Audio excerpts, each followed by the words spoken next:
السلام علیکم۔ بسم اللہ الرحمن الرحیم۔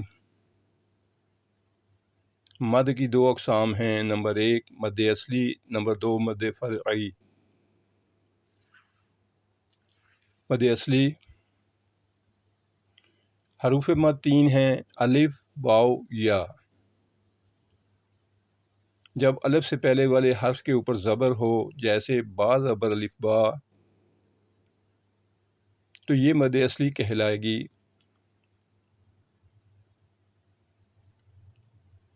اسی طرح واو سے پہلے والے حرف پر جب پیش ہوگی تو یہ مد اصلی کہلائے گی، جیسے با پیش وا بو۔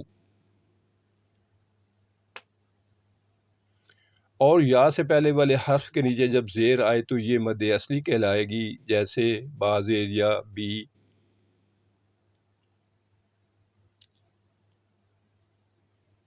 مد اصلی کو 2 الف کے برابر کھینچ کر پڑھتے ہیں، جیسے با زبر الف با، با زیر یا بی، با پیش وا بو۔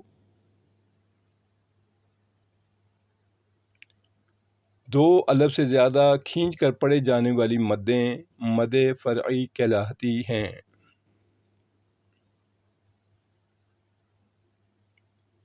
امید ہے آپ کو یہ ویڈیو ضرور پسند آئی ہوگی۔ اللہ حافظ۔